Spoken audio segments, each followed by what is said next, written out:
일본이 외환 보유고를 가지고 있는 것은 1.2조 달러 정도 됩니다. 또한 일본은 엔화와 기축통화 역할을 할 수가 있습니다. 기축통화라고 하는 것은 석유를 사올 때 결제할 수 있는 것입니다. 우리 대한민국은 매달 1,000억 달러, 약 150조 원 정도를 석유를 사오면서 달러로 결제를 하고 있습니다. 이와 같이 대한민국도 외환 보유고가 그동안 좀 부족했던 것도 사실이고, 이렇게 한미 통화 스와프가 체결되지 않은 상황에서는 3,500억 달러를 직접 투자하는 것은 불가능하다, 이렇게 정리할 수 있습니다. 네. 트럼프 대통령이 원하는 것은 미국의 일자리를 만들고 미국의 제조업을 세계 1위로 만드는 겁니다. 그렇다 그러면 대한민국이 직접 투자가 없다 그러면 그것이 불가능하다. 바로 이런 이유 때문에 저는 트럼프 대통령이 이 한미 통화 스와프를 풀어줄 것이다. 다시 체결해야만 우리가 직접 투자가 가능하기 때문에 저는 체결될 것이다, 이렇게 전망할 수 있습니다. 네. 대체 갑자기 첫 판부터 김민석 국무총리 얘기가 왜 나오는 거지 싶으실 수 있어요. 오늘 새벽에 이재명 대통령 지금 미국 뉴욕에 있죠. 거기서 스콧 베선트 미 재무장관을 만났는데, 그리고 난 다음에 얼마 지나지 않아서 이 이른 시각에, 아침 우리 시각으로 오전 8시 5분이 지금 넘어가는 요 시각에 김민석 국무총리 이런 발언을 내놨다라는 겁니다. 대체 뉴욕에서의 얘기가 어떻게 진행이 되고 있길래 김민석 총리가 이렇게나 강경한 입장을 얘기를 한 건지 차근차근 좀 짚어보도록 해보겠습니다. 먼저 제가 말씀을 드렸죠. 이재명 대통령과 스콧 베선트 미 재무장관, 현지 시각으로 오후 2시, 그리고 우리 시각으로 새벽 3시에 만났습니다. 같이 볼까요? 네, 만나서 이런 얘기를 나눴다라는 거죠. 이재명 대통령, 한미 관계는 안보뿐 아니라 경제도 동맹을 유지하고 발전하는 게 굉장히 중요합니다. 안보는 잘 진행이 되는데 통상도 잘 이루어지면 좋겠네요. 그리고 한국은 일본과 크게 다르다는 점도 좀 알아두셨으면 좋겠다라는 취지로 얘기를 했다라는 거죠. 여기에 대해서 스콧 베선트 재무장관 뭐라고 얘기했느냐. 한미동맹은 굳건합니다. 일시적이고 단기적인 어려움은 있을 수 있지만 이거 극복할 겁니다라고 얘기를 했어요. 여기를 보면 분위기는 상당히 좋은데, 근데 교수님, 김대중 교수님, 조금 전 김민석 국무총리 얘기를 보면 상당히 지금 약간 살얼음을 딛고 있는 것 같다라는 생각이 들어요. 미국 쪽에서 추가적으로 양보하는 게 없다 그러면 우리 일절 투자 못해라는 입장인 거거든요. 현재 우리 대한민국이 가지고 있는 외환 보유고는 4,100억 달러입니다. 네. 이 4,100억 달러 대부분이 현재 미국의 국채가 한 35% 투자되어 있고, 정부 기관차의 한 25%, 또 미국의 회사채, 네. 이렇게 이미 대부분이 미국의 간접 투자로 투자가 되어 있습니다. 우리가 이제 국채 외환 보유고를 4,100억 달러 중에 이미 미국에 다 간접 투자로 되어 있고, 현재 5% 정도만 현금이 있습니다. 그러니까 한 200억 달러 정도만 현금이 있다, 이렇게 볼 수가 있는 거고, 트럼프 대통령이 요구하는 것은 미국에 직접 현금으로 투자를 해서 미국의 일자리를 만들고 공장을 지어달라는 겁니다. 네. 현재 우리나라는 한미 통화 스와프가 없습니다. 종료가 되어 있고, 한일 통화 스와프는 100억 달러가 있습니다. 네. 그러니까 우리 대한민국이 가지고 있는 외환 보유고를 대부분을 미국에 투자하라 그러면 정말 우리나라가 외환 위기가 나는 것이고, 우리나라 대한민국이 GDP가 한 1.8조 달러 정도 됩니다. 네. 그러니까 제가 이제 항상 주장했던 바는 우리 대한민국의 외환 보유고가 대만보다 낮다. 근데 대만은 GDP의 80%, 6,100억 달러를 외환 보유로 가지고 있습니다. 그러니까 한국은행이 또 정부가 좀 태만하게 외환 보유고를 너무 낮게 비축하고 있는 것도 한 문제이고, 두 번째는 지금 현재 BIS, 국제결제은행이 우리나라의 적정한 외환 보유고로 제한한 것은 한 9,200억 달러 정도 됩니다. 네. 그러니까 현재 4,100억 달러는 GDP의 23% 정도밖에 안 됩니다. 그러니까 대한민국이 달러도 없는 상황에서 미국에 다 직접 투자를 하게 되면 네. 당연히 외환 위기가 나는 거다. 그래서 일본과 똑같이 무제한으로 한미 통화 스와프를 좀 해달라, 이렇게 요구하고 있는 거다, 이렇게 볼 수 있습니다. 네. 지금 교수님 말씀처럼 이 무제한 통화 수합이 되지 않는다고 한다면 3,500억 달러라는 이 큰 돈이 훅 나가는 게 나라가 흔들릴 수도 있을 정도의 상당히 좀 큰 금액이다라는 말씀이세요. 근데 지금 보면 바로 이 통화 수합을 어떻게 보면 관장을 하는 장관, 바로 재무장관 스콧 베선트입니다. 베선트를 만나서 아까 베선트 분명히 뭐라고 얘기를 했냐면 지금 잠깐 일시적 단기적인 어려움은 있지만 우리가 극복할 겁니다. 한미동맹 굳건해요 라고 얘기를 했거든요. 굉장히 좀 긍정적으로 해석이 될 수 있는 이런 얘기를 했는데 지금 이재명 대통령과 통화스와프를 이 관장할 수 있는 통화스와프 문제를 해결할 수 있는 스콧 베선트 재무장관이 만났는데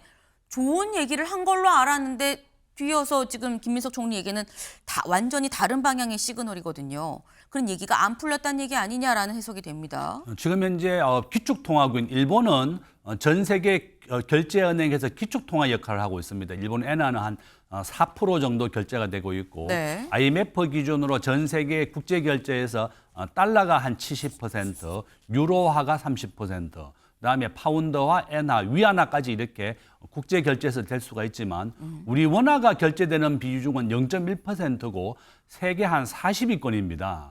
우리 대한민국은 GDP가 세계 10위, 또 제조업 수출액은 세계 5위의 강대국이지만 우리 원화가 국제 결제에서 이용되는 비중은 0.1%밖에 안 된다. 바로 이런 이유 때문에 한국이 국제 금융에서는 굉장히 취약한 상황이고 네. 지금 한미 통화 스와프도 아무것도 없는 상황이고 한일 통화 스와프는 100억 달러가 있습니다. 그러니까 당연히 가지고 있는 외환 보유고 4,100억 달러를 미국에 직접 투자를 하게 되면 85%나 차지하게 되는 비중이고 현금이 없는 상황이다. 바로 이런 이유 때문에 이재명 정부가 지금 15%를 한미 통상 협상을 했지만 15%를 낮추기 위해서는 이렇게 3,500억 달러나 되는 큰 돈을 투자하라고 하는 것은 한국으로서는 현재 불가능하다. 그래서 요구하고 있는 것이 무제한으로 통화 사업을 해달라는 건데 일본은 기축통화국입니다. 바로 이런 이유 때문에 한국에서는 아직 결정을 못하고 있고 저는 이 한미 통화 스와프가 무제한으로 돼야지 네. 이렇게 3,500억 달러가 투자가 가능할 것이다. 이렇게 전망합니다. 네.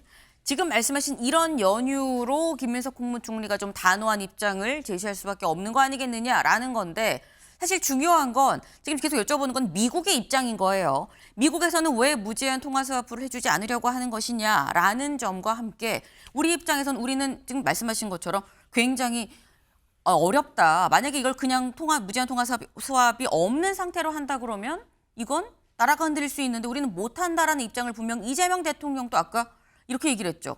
한국은 일본과 크게 다르다. 일본은 기축통화국이잖아요. 라는 얘기를 한 게 아닌가라는 생각이 지금 들어요. 이런 얘기를 했는데도 불구하고 지금 뭔가 받아들여지지 않는 것 같다라는 이런 생각이 지금 듭니다. 근데 김민석 국무총리가 얘기한 게 두 가지죠. 하나는 통화 스왑, 하나는 비자 문제입니다.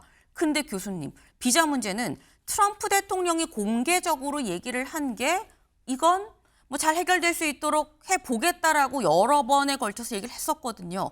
이것도 지금 뭔가 가로막혀 있는 상태인 걸까라는 생각이 듭니다. 예, 그렇습니다. 지금 현재 미국의 이민청에서 세관과 이민청에서 비자 발급 아직 안 해주고 있는 겁니다. 대한민국이 미국의 작년 말 기준으로 전 세계에서 가장 많이 투자를 했습니다. 현재 삼성전자가 텍사스에 60조를 투자해서 내년에 공장이 완공이 되고 현대자동차도 금년에 30조를 투자해서 현대자동차 공장을 정설하기로 했습니다.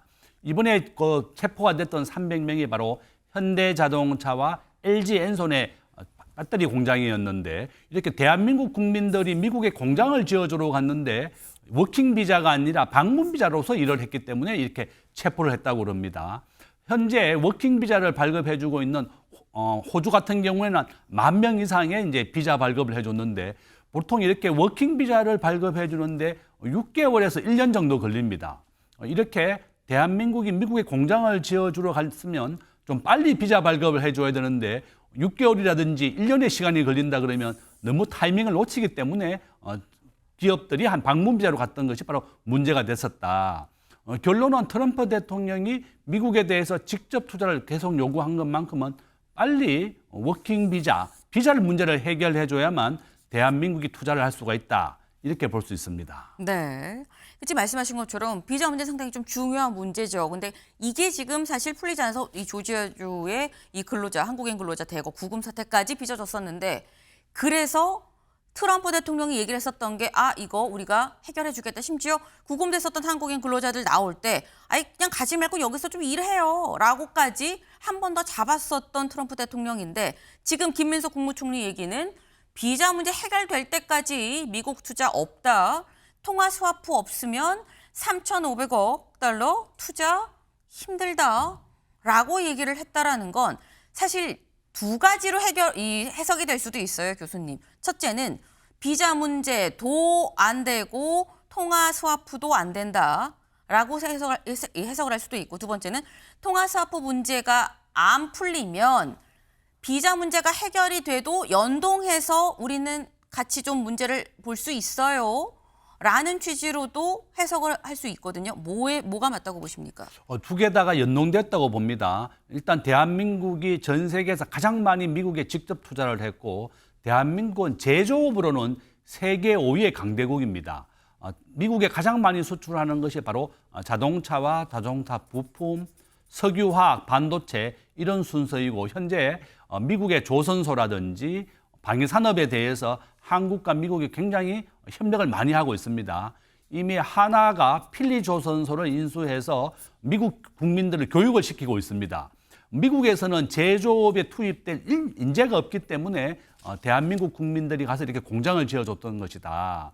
이와 같이 비자 문제가 해결되지 않는다면 당연히 대한민국 국민이 이제 그 누가 워킹 비자가 아닌 방문 비자로 가서 일을 할 수 있겠느냐는 그런 안전에 대한 문제가 제기된 것이고, 두 번째는 우리 한미통화사업 얘기입니다. 대한민국이 가지고 있는 외환보유고 자체도 GDP의 20%밖에 안 되지만 일본의 입장에서는 일본이 외환보유고를 가지고 있는 것은 1.2조 달러 정도 됩니다. 또한 일본은 엔화와 기축통화 역할을 할 수가 있습니다. 기축통화라고 하는 것은 석유를 사올 때 결제할 수 있는 것입니다.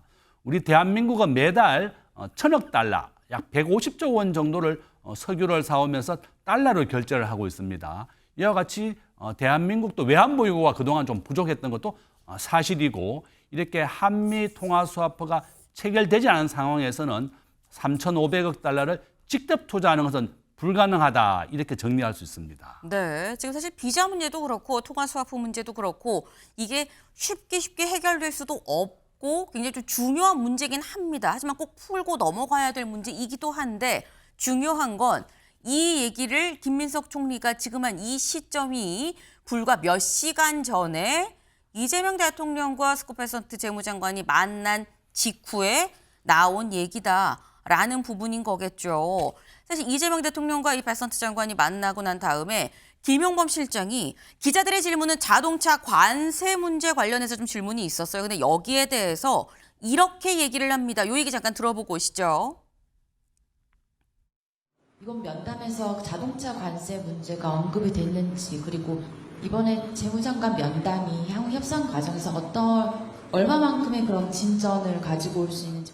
그런 협의를 양국 간의 협의를 지속적으로 해오고 있죠. 근데 그 협의를 하는 과정에서 오늘 대통령님과 이 재무장관, 비록 그 주된 협상 파트너는 아니죠. 누차 강조해서 말씀드리지만 상무장관이 주된 창구니까. 그렇지만 논의 과정에서 아주 중요한 문제로 제기된 외환시장에 관한 문제의 주무장관이 베센트이기 때문에 그 베센트 장관에게 대통령께서 직접 그 포인트를 상세히 설명하셨기 때문에 이후 협상 과정에서 중대한 분수령이라고 봅니다. 네, 김용범 실장 명확하게 얘기를 하죠. 지금 현재 중대 분수령이다. 협상에서의 중대 분수령이라고 본다라고 얘기를 했어요. 그런데 정책실장이 중대 분수령이라면 이건 진짜 중대한 거 아니겠느냐라는 생각이 지금 가능한데 이게 교수님 상당히 좀 의미심장합니다. 사실 김민석 국무총리 얘기가 나오기 전에 중대 분수령이라고 본다라고 얘기했을 땐 뭔가 얘기가 잘 풀리려는 중대 분수령이야 라는 생각을 했었는데 지금 이런 얘기가 나오는 거 보면 중대 분수령이 좀 안 좋은 쪽으로 흘러가는 거야 라는 생각이 들기도 하고요. 이거 어떻게 해석하는 게 맞는 걸까요? 저는 아마 한미통화수합과 체결될 것이라고 봅니다. 미국의 입장에서는 대한민국은 원화의 경쟁력이 세계 40위권이기 때문에 네. 0.1%밖에 이용이 안 됩니다. 바로 이런 이유 때문에 기축통화국이 아닌 대한민국에서는 유례가 없다 이렇게 얘기했지만 트럼프 대통령이 가장 원하는 것은 미국의 일자리를 만들고 미국의 직접 투자를 계속 요구하는 겁니다. 바로 이런 이유 때문에 탄미 통화 스와프가 체결될 것이다.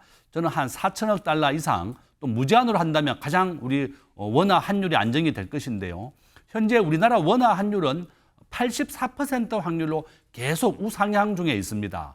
바로 이유는 지금 현재 우리 국제 결제에서 달러가 결제되는 비중이 70% 정도로 그 비중이 계속 올라가고 있고 대한민국은 무역 의존도가 75%입니다.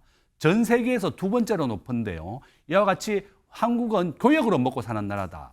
한국은 매년 1,000조를 수출하고 900조를 수입하면서 100조 원 정도 무역 흑자가 있습니다. 이렇게 교역으로 먹고 사는 나라에서 달러의 비중이 굉장히 중요한 거죠. 트럼프 대통령이 원하는 것은 미국의 일자리를 만들고 미국의 제조업을 세계 1위로 만드는 겁니다. 그렇다 그러면 대한민국이 직접 투자가 없다 그러면 그것이 불가능하다. 바로 이런 이유 때문에 저는 트럼프 대통령이 이 한미 통화 스와프를 풀어줄 것이다. 다시 체결해야만 우리가 직접 투자가 가능하기 때문에 저는 체결될 것이다. 이렇게 전망할 수 있습니다. 네.